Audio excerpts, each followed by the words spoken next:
We've looked at restrictive interpretation, and I want to take a quick look at extensive interpretation. So we're still busy with the modification of the legislation, but this is now the opposite of restrictive interpretation, because where you had restrictive interpretation, many possibilities, and you want to restrict it to very specific ones.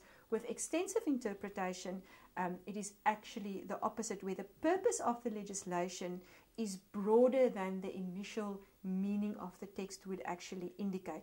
In other words, what you're going to do then is you are going to extend the possible meanings, and you're going to widen it to apply to the framework of the legislation. And we usually do this, and it is usually implied by the legislation. And how is this done? First of all, you must give the particular words in the text a wider meaning than what their ordinary meaning would actually indicate.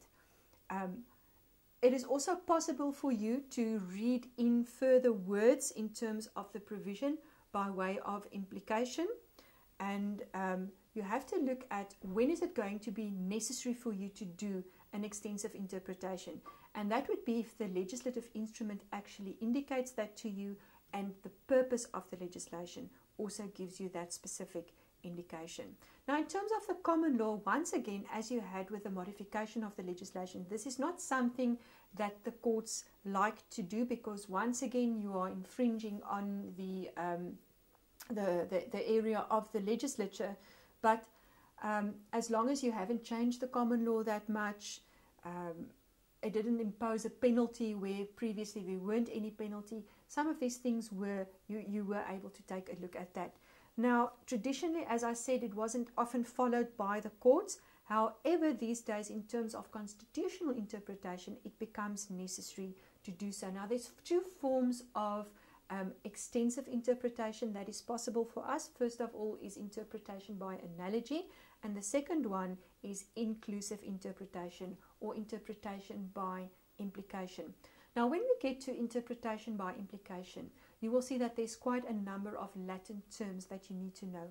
Now, I only need you to know it to the extent that if I, for example, tell you, write short explanatory notes on the following, and then I list them for you, that you are able to identify them. But what you must take out of this whole exercise is to know that what it means to do interpretation by, or extensive interpretation by implication, because there's quite a lot of overlap between them. So I'm not too concerned if you don't remember all the specifics. Just remember in general what it actually entails. Now, interpretation by analogy means that you are going to extend the legislative provision from one case to an analogous one where the language of the legislation concerned does not expressly provide for an analogous case. So if you have something, you have a legislation that applies to a specific case, and there's another one that is in terms of the wording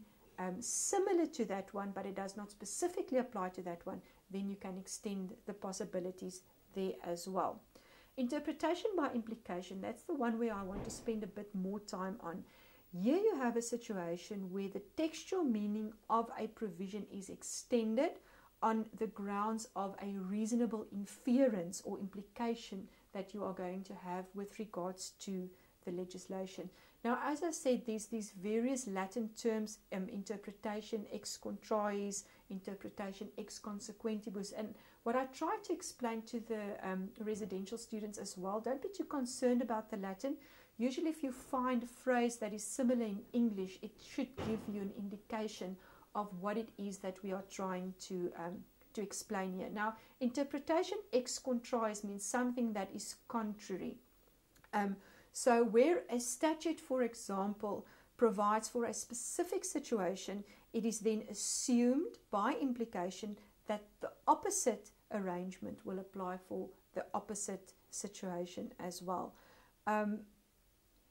You can take a look at the various examples that are given there in your textbook. It's pretty straightforward, and I don't want to spend too much time on these examples. Interpretation ex consequentibus means that where legislation, it's something that happens as a consequence. So where legislation prohibits a certain result, that which causes the result is by implication also prohibited. In other words, if you are not allowed to sell property. You will not be able to do something that's going to have a similar result. In other words, if I have a question, can I mortgage this specific property? The answer is going to be no. Because if you don't pay the mortgage, the bank is going to repossess the property and you are going to lose ownership of the property. So if you are not allowed to sell the property, for example, you will not be able to mortgage the property, because on an extended interpretation, you will see there that that which causes the specific result will then also be prohibited.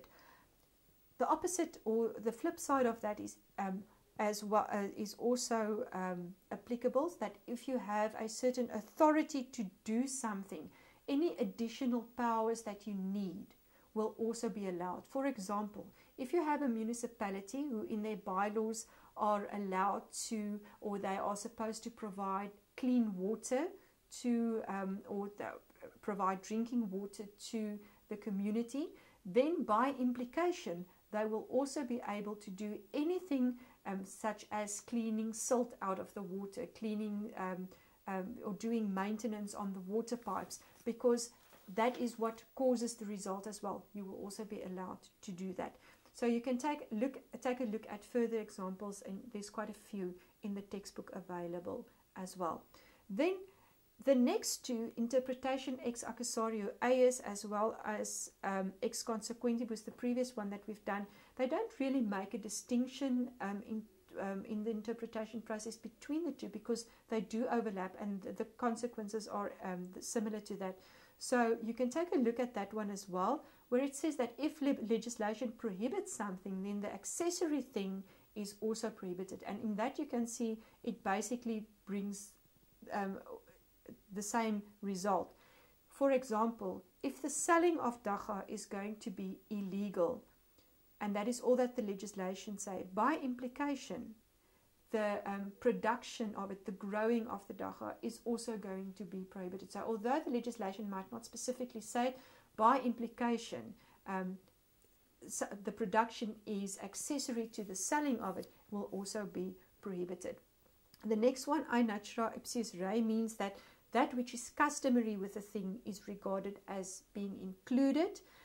So this deals with inherent relationships. In other words, if I'm authorized to issue you with a permit, by implication, I will also be allowed to withdraw that permit if you do not comply with certain requirements. So although the legislation will not specifically say that, by implication, that is the case. Then you have ex correlativus, which has to do with mutual or reciprocal relationship. For example, the prohibition to buy something will by implication mean there's a prohibition on selling it. You are prohibited from buying drugs, therefore you will be prohibited from selling it as well. So those are the various forms of extensive interpretation. And the next part that we are going to do is going to take a look at the lawmaking functions of the court.